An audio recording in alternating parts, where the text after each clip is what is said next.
Before this video starts, I need you to remember one thing. Every story you're about to hear tonight happened to someone real. Real people. Real places. And in some of these stories, the person telling it barely made it out. What they saw, what they heard, and what followed them that night still hasn't been explained. Some say it was just paranoia. Others believe something much worse was out there. Something watching them. Something waiting in the dark. Tonight I'm sharing 3 terrifying horror stories. Stories that start normal, but end with a realization that chills you to the bone. You were never supposed to be there. I have been fishing these waters since I was 12 years old. My father taught me. He used to wake me up at 4 in the morning before the sun even thought about rising. We would drive out to the marina with coffee and bait and rods in the back of his old truck. Those were the best mornings of my life. And now, 30 years later, I still go out alone whenever I can. It keeps me sane. It keeps me grounded. That night was calm, flat water, no moon, perfect conditions for night fishing. I took my boat out around 11. Just me, my rods, and a cooler of coffee. The engine hummed beneath me as I left the marina behind. The lights of the town got smaller and smaller in my rearview mirror until they were just a faint orange glow on the horizon. I found my spot about 3 miles offshore and cut the engine. Dropped anchor. The silence was the first thing I noticed. Not the kind of silence you get in your house at night. This was different. This was total. No waves, no wind, no distant traffic. Just black water stretching in every direction like a mirror made of oil. I sat there for a moment just listening. It felt wrong, not dangerous, just wrong. Like the ocean was holding its breath. I pushed the thought aside and cast my line. The lure hit the water with a soft splash, and I watched the ripples fade into nothing. 20 minutes passed. Nothing. Not even a nibble. That was unusual for this spot. I know these waters. I know where the fish run and when. This was prime time. I should have been getting hits every few minutes. I cast again. Waited. Nothing. The silence was pressing in on me now. I could hear my own heartbeat. That is when I saw something that made me put my rod down. A light. Deep underwater. Not a reflection. Not another boat. There was nothing out here but me. This was a pale greenish glow coming from maybe 30 feet down. It pulsed slowly. Like a heartbeat. Like something was down there breathing. I leaned over the side trying to see better. The water was dark, but the glow was unmistakable. It was round, maybe 3 feet across, and it was moving. Not drifting with the current, moving with purpose. It circled beneath my boat once, then twice, each time getting a little closer to the surface. I felt the hair on the back of my neck stand up. Every instinct I had told me to get out of there, but I could not look away. The light pulsed again, this time closer. I could see it clearly now. It was about 10 feet down and rising. I pulled up my anchor. Fast. My hands were shaking. I threw it into the boat and stumbled to the console. Started the engine. I was getting out of there. But as I turned the boat around, I looked back over my shoulder. The light was right beneath my boat now. Huge. Maybe 20 feet across. It had grown, and it was moving with me. I pushed the throttle forward. The engine roared, and the boat lurched forward. I did not look back again until I hit the marina. My hands were still shaking when I tied off the dock lines. I sat in the boat for a long time, just staring at the dark water. The next morning I checked my depth finder. It had recorded something at 200 feet directly below me, at the exact moment I saw the light. The water there is only 60 feet deep. I have not been back to that spot since. I do not think I ever will. My girlfriend Sarah and I chartered a sailboat for a weekend trip along the coast, just the two of us. 3 days of island hopping, swimming, and sunsets. No phones, no work, just open water and each other. We had been planning it for months. The boat was a 30-foot sloop named the Mariana. Beautiful boat, white fiberglass, teak wood trim. We picked it up from the marina on Friday morning. The weather was perfect. Clear skies, light wind. The first day was exactly what we needed.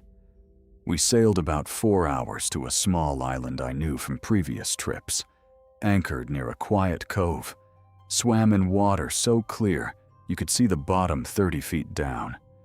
Had dinner on deck as the sun turned the sky orange and pink. We fell asleep under the stars. I woke up at 3:47 in the morning. I remember the exact time because I checked my watch. Something had bumped the hull. Not hard. Not like a collision. More like someone had pushed against the side of the boat from the water. I lay there listening. The boat rocked gently. Nothing unusual. But then I heard footsteps on deck. Not the creaking of wood settling. Not the rigging slapping against the mast. Footsteps. Slow. Deliberate. Like someone was walking across the deck, barefoot. I sat up in the berth. Sarah was still asleep next to me, breathing slow and even. I grabbed a flashlight from the shelf and climbed up the companionway stairs. The hatch was still closed. Locked. I paused with my hand on the latch. The footsteps had stopped. I waited. Nothing. Just the sound of water lapping against the hull. I unlocked the hatch and pushed it open, stuck my head out. The deck was empty. The island was a dark silhouette in the distance. The anchor light was still glowing at the top of the mast. Everything looked normal. Sarah was still asleep below. I checked the lines. Everything was secure. I was about to go back down when I saw it.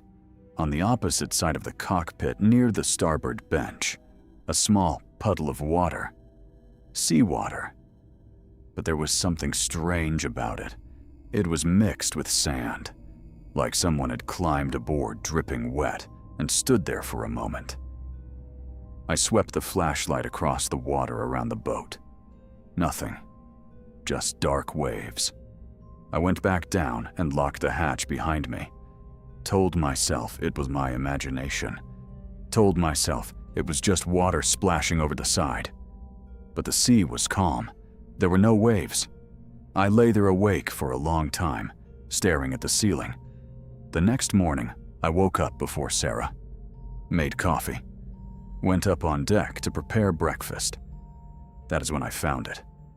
On the fiberglass bench where I had seen the puddle of water. A wet handprint. Too large to be mine. Too small to be Sarah's. 3 fingers. Like someone with only 3 fingers had gripped the fiberglass and pulled themselves up.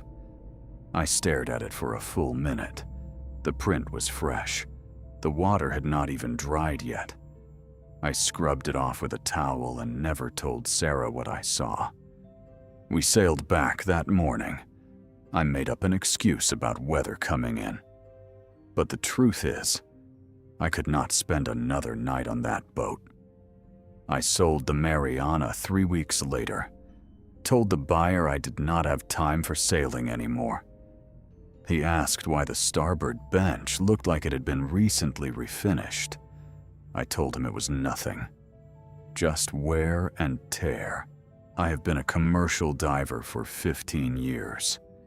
I have seen things down there that would make most people quit. Ships that sank 100 years ago still perfectly preserved. Fish that look like they came from another planet. Darkness so complete it feels solid against your skin. But nothing prepared me for the Azores job. We were recovering cargo from a sunken container ship. The vessel had gone down about 3 months earlier, about 40 miles off the coast of Portugal. 200 feet down. Black water. Zero visibility past 3 feet.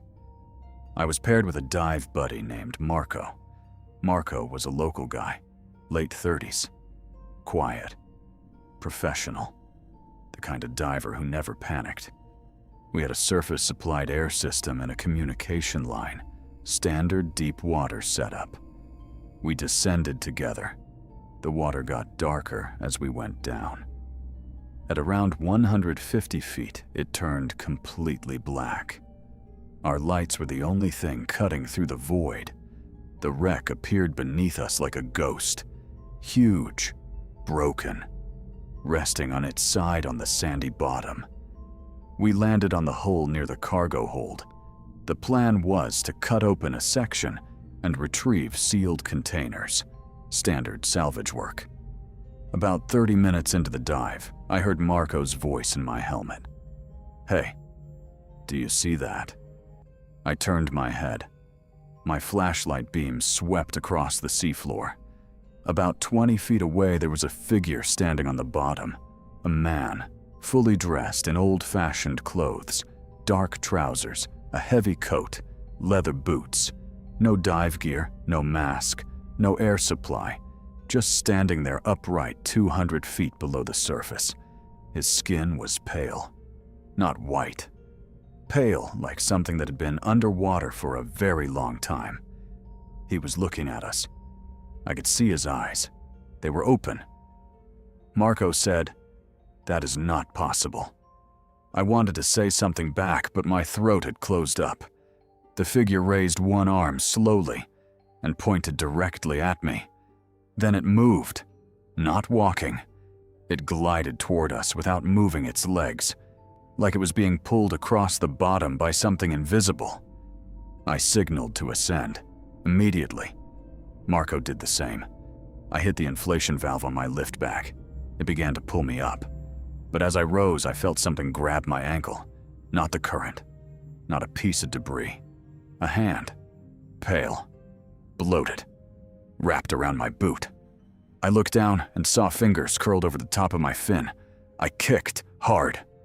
The grip loosened for a second, but then tightened again. I kicked again with everything I had. It let go. I broke the surface seconds later, gasping. My heart was pounding so hard I thought I was going to have a heart attack. Marco was already there, floating on his back, pale as a ghost. His eyes were wide. He was staring at something behind me.